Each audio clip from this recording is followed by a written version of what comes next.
Hola, soy el padre Javier Alvarado y bienvenidos a una nueva charla sobre arte y espiritualidad. En esta oportunidad hablaremos sobre el gótico, un estilo que fue tomando impulso a partir del románico y todo empezó a partir de la arquitectura. Y de eso les quiero hablar el día de hoy, el origen del gótico.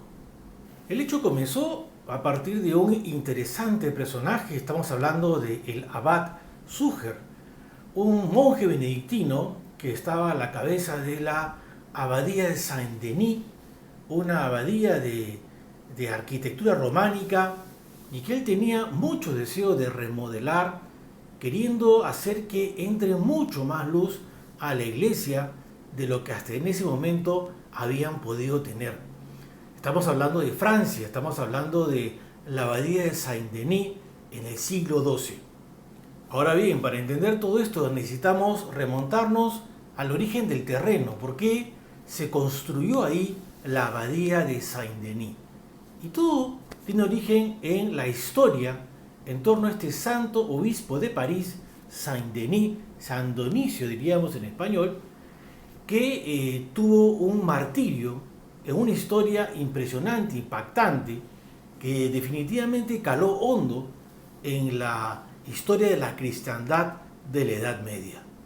Lo que se cuenta en la historia dorada de los santos es que en medio de una persecución de los cristianos, estamos hablando del siglo III, o sea, un tiempo todavía anterior a la libertad religiosa decretada por Constantino.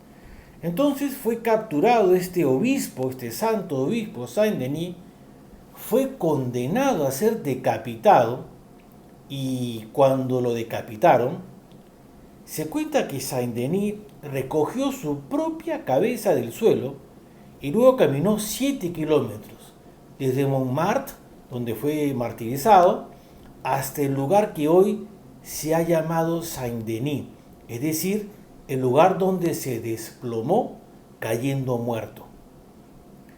Este milagro llevó a tener ese lugar como especial punto de oración y peregrinación.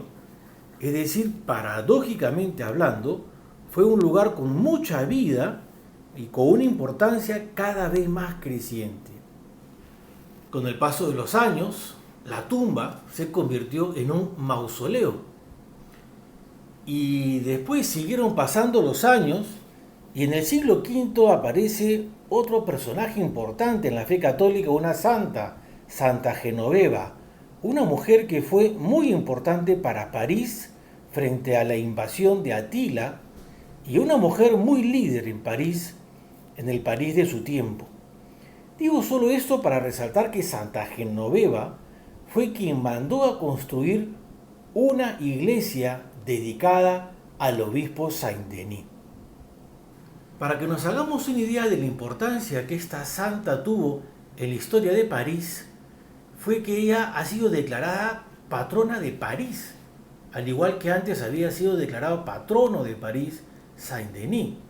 Entonces, ambos personajes de gran importancia para el catolicismo parisino se fueron sumando en sus historias a pesar de los años, pero que fueron haciendo que ese lugar donde estaba la tumba de Saint-Denis cogiera una importancia muy especial, todavía más de la que ya tenía para los cristianos. A este lugar que ya tenía la importancia que estamos diciendo, se le fue sumando la importancia política. En ese sentido, fue un hito importante cuando en el siglo VII el rey merovingio Dagoberto I mandó ampliar la iglesia de Saint-Denis. Construyó una iglesia de estilo románico y ahí fue donde él quiso ser enterrado. Ese fue el inicio con el que la mayoría de los reyes de Francia comenzarían poco a poco a ser enterrados ahí. Aproximadamente un siglo después, hacia el año 750, el rey carolingio Pipino el Breve mandó a construir un nuevo santuario. Como era lógico, la construcción también fue de estilo románico, pero se le dio forma de basílica, es decir, una construcción longitudinal con 3 naves y un transepto. El plano que les muestro aquí es la planta que la iglesia de San Martín de Tours tiene o tenía, que me sirve como referencia para explicar cómo se construyó la Basílica de Saint-Denis. Esa fue la construcción en la que Carlomagno, el hijo de Pipino el Breve, sería coronado rey. Como ven, la importancia de esa iglesia crecía cada vez más y más con el paso de los siglos. Y para mencionar un dato más que le da todo el contexto a lo que dio origen al gótico, a partir de Hugo Capeto, los reyes fueron sepultados aquí sistemáticamente. La basílica contiene la mayoría de las tumbas de los reyes de Francia. Desde el punto de vista político, toda esta tradición era una manera de reafirmar su autoridad como reyes legítimos.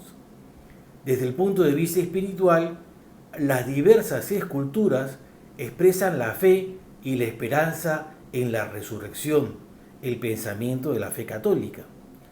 Aquí fueron enterrados entonces 42 reyes, 32 reinas, 63 príncipes y princesas y 10 grandes personajes del reino. Con todo lo dicho, volvamos entonces al abad Suger, y al encontrarse en la posición de consejero, primero del rey Luis VI y después del rey Luis VII, tiene todos los argumentos religiosos y políticos para plantear el audaz proyecto de renovar la basílica desde algo que será revolucionario, la búsqueda de la luz. Recordemos que hasta este momento la basílica era una construcción románica, algo como esto, es decir, mucho muro y poca ventana. Y eso generaba un ambiente muy oscuro por dentro. Aquí solo se ve una ventana al fondo, en donde está el altar, el lugar central de la liturgia. Fíjense que las otras luces son lámparas eléctricas. No es la luz de aquella época. Esta es otra iglesia románica y nuevamente algo así se encontró el abad Suger cuando llegó a Saint-Denis, es decir, un ambiente interior muy oscuro. Fíjense que en la foto solamente se ven 3 ventanas y muy pequeñas. Son totalmente insuficientes para iluminar el ambiente. Lo demás es luz eléctrica. Esa luz del fondo al centro, detrás del altar, es esta. Una ventana cubierta con piedra translúcida, no es vidrio. Entonces, ¿cómo se iluminaban lugares así? Con muchas velas o con lámparas de aceite. ¿Y por qué no habría más ventanas?, se preguntarían algunos. Porque todavía no habían desarrollado la suficiente ingeniería y los muros eran al mismo tiempo muros y soportes, columnas. Eran muros columnas. Como ven en ese dibujo, parece una escalera de estructuras en donde una va sosteniendo a la siguiente y así sucesivamente. Lo podemos entender como un caos ordenado desde formas geométricas. Es a este panorama al que el abad Suger quiere darle solución con el deseo de ganar más luz dentro de la iglesia. Para eso necesita el apoyo del rey, su aprobación y financiación. Al rey le convenía que la abadía y basílica de Saint-Denis tome un nuevo brillo. Además, ahí estaban siendo enterrados los reyes de Francia. Tenía que seguir siendo un lugar a la altura de la nobleza. Entonces, con la aprobación y financiación del rey Luis VII, se convocó a los mejores arquitectos del momento y se fueron reuniendo las soluciones que en diferentes lados ya habían resultado de manera parcial dentro de la arquitectura románica. Por ejemplo, en algunos lugares dentro de la arquitectura románica ya se usaban los techos con nervaduras. Una de las soluciones que se tomará ampliamente en el gótico y que se convertirá en una de sus características. Otra de las soluciones que se fueron ensayando en el románico fue el de los arbotantes y contrafuertes. Una solución que será ampliamente utilizada por el gótico y también será muy característico. Miren esos contrafuertes y arbotantes, puestos de manera rítmica en la estructura y que dieron la posibilidad de abrir grandes ventanas. Otro elemento que ya había utilizado el románico fue el rosetón, un elemento que después lo asimilará el gótico y será casi que emblemático en ese nuevo estilo. Todo lo dicho nos da el panorama de lo que el abad Suger lideró para la restauración de su abadía y que daría un resultado que él no llamó estilo gótico, sino simplemente él buscaba la luz como un componente espiritual muy importante para la liturgia. Entonces, para empezar su remodelación, lo primero que hizo fue trabajar la fachada, inspirándose en la fachada de la iglesia de Saint-Étienne. Y efectivamente, poniendo en paralelo las dos fachadas, se puede reconocer el claro parentesco. Y para que nos hagamos una idea de lo que significó durante muchos siglos la Basílica de Saint-Denis, podemos entenderla como lo que hoy representa la Torre Eiffel para París. Era un símbolo. Y en esta otra imagen tenemos la comparación de la fachada en 1844 con la fachada actual. Vemos que la Torre Mayor no está porque la demolieron, ya que estaba en peligro de derrumbarse. No supieron cómo repararla. Eso sucedió entre 1844 y 1846. Y cuando Suger terminó la restauración en 1144, creo que las palabras del Génesis debieron haber salido de su boca o de su corazón. Debía haber dicho junto con Dios: hágase la luz. El resultado fue una iglesia absolutamente iluminada. Se trató de un nuevo triunfo para la arquitectura. Se logró con absoluta satisfacción lo que el abad Suger había querido. Creo que para cualquier persona es muy distinto rezar en una iglesia oscura que estar en una iglesia bien iluminada. En ese sentido, también podemos decir que fue un triunfo espiritual. Y poco a poco se le fue dando a esa nueva luz natural el colorido de los vitrales. La luz se transformó en color con el paso del tiempo. Los vitrales los podemos comparar con la red del pescador. En este caso, es una red que atrapa los colores de la luz. Los vitrales dejan ver la luz a partir del color. Todo esto dio pie a un desarrollo cada vez más grande en torno al arte del vitral, hasta llegar a la filigrana.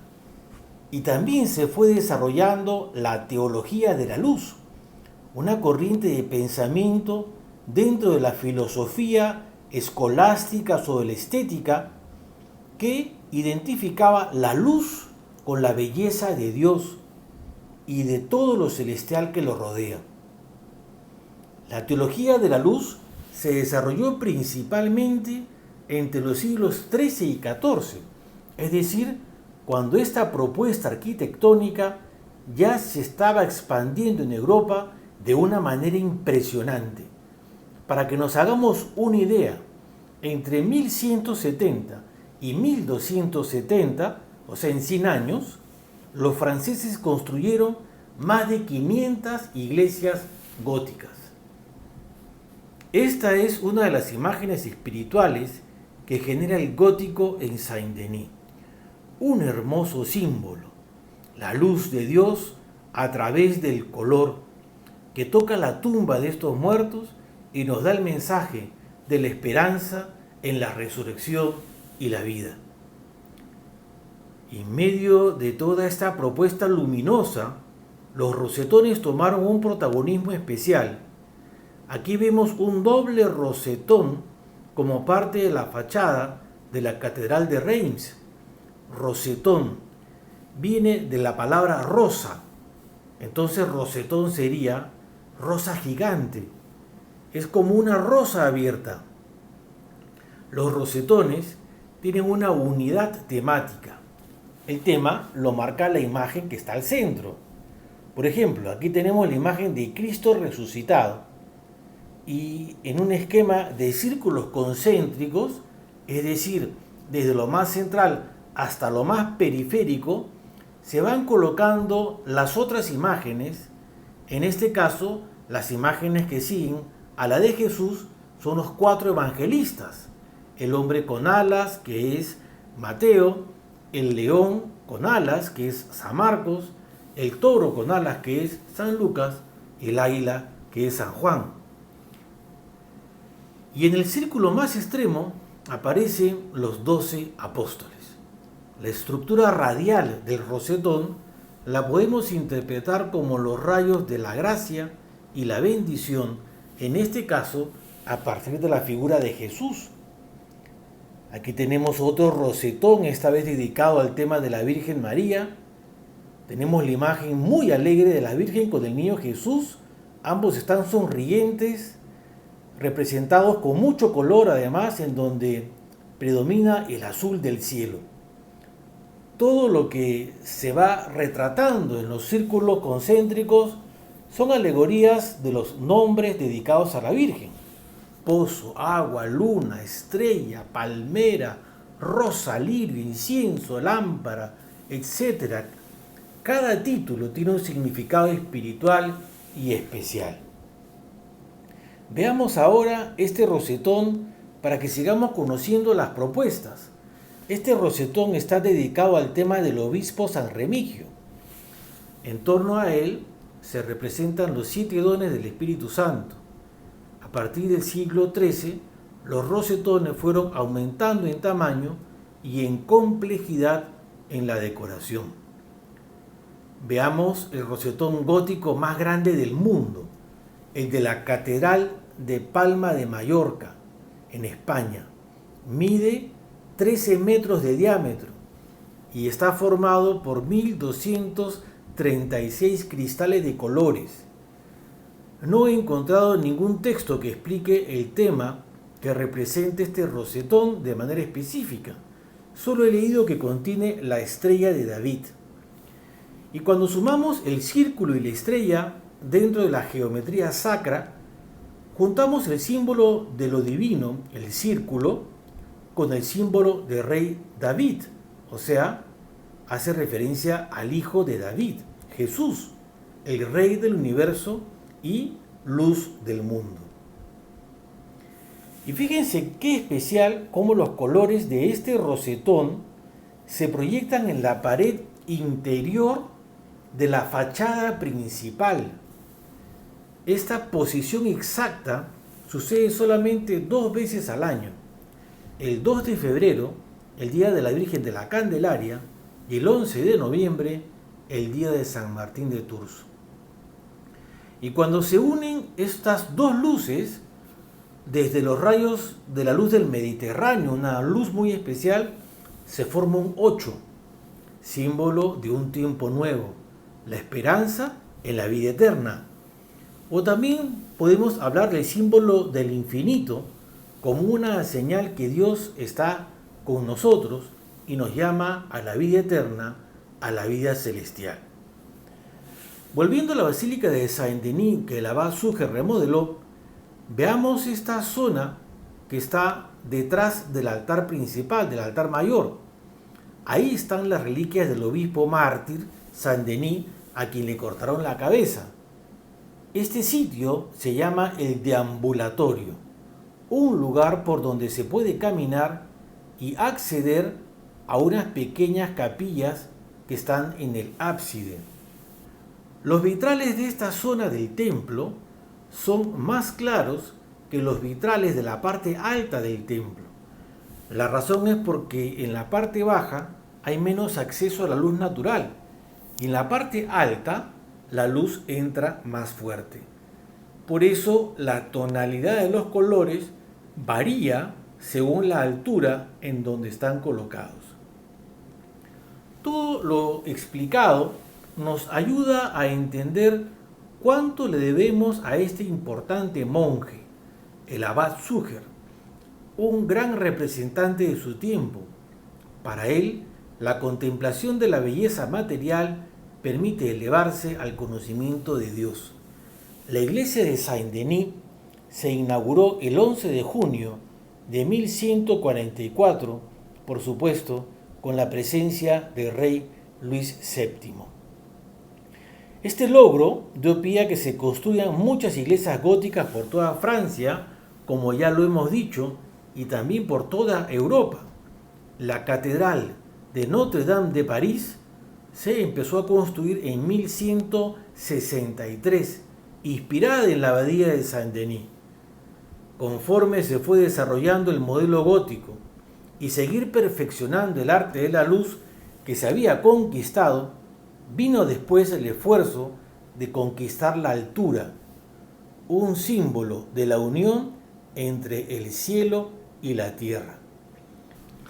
Además, este nuevo estilo logró representar de manera más explícita que el románico la idea de la ciudad de Dios, un tema que San Agustín escribió, pero sobre todo es un tema místico tomado del último capítulo del último libro de la Biblia, es decir, Apocalipsis 21, en donde el apóstol San Juan va narrando la última parte de su visión. Y les leo la cita bíblica, abro comillas: después vi un cielo nuevo y una tierra nueva, porque el primer cielo y la primera tierra habían dejado de existir, lo mismo que el mar. Vi además la ciudad santa, la nueva Jerusalén, que bajaba del cielo, procedente de Dios, preparada como una novia hermosamente vestida para su prometido. Oí una voz potente que provenía del trono y decía: aquí, entre los seres humanos, está la morada de Dios. Él acampará en medio de ellos y ellos serán su pueblo. Dios mismo estará con ellos y será su Dios. Cierro comillas. Entrar a estos templos es una experiencia más grande que entrar a la casa de Dios. Es la experiencia de entrar a la ciudad de Dios.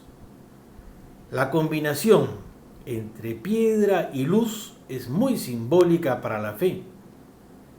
Expresa algo firme, por un lado, seguro, estable, y al mismo tiempo algo bonito, delicado, fino, agradable, lleno de vida. Si la piedra y la luz se suman a la altura, estamos expresando que eso sólido y lleno de vida es Dios mismo. Y al poder entrar al lugar donde Él está, nos está expresando que eso es lo que quiere compartir con nosotros.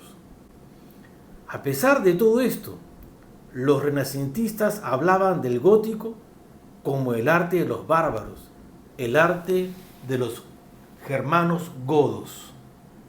Pero a pesar de tener una crítica inicial peyorativa, y no es la única en la historia del arte, sino que parece que es algo que sucede con frecuencia, que se empieza hablando como peyorativamente, negativamente, como rechazando el estilo, pero pasan los años y también los años hacen justicia. Ya son más de 800 años que venimos valorando, apreciando, admirando esta enorme y valiosísima propuesta del gótico, que así como es admirable en la arquitectura, también es muy impresionante en la escultura y en la pintura. Más adelante les haré un video sobre esos otros dos temas. Entonces, así comenzó el gótico, este es el origen del gótico, y espero que les haya gustado, y por eso les pido que me regalen un like, que se suscriban al canal si es que no se han suscrito. Todo eso es importante para que esta propuesta evangelizadora pueda seguir llegando a nuevas y más personas. Muchas gracias por acompañarme, Dios los bendiga y hasta la próxima. Chao.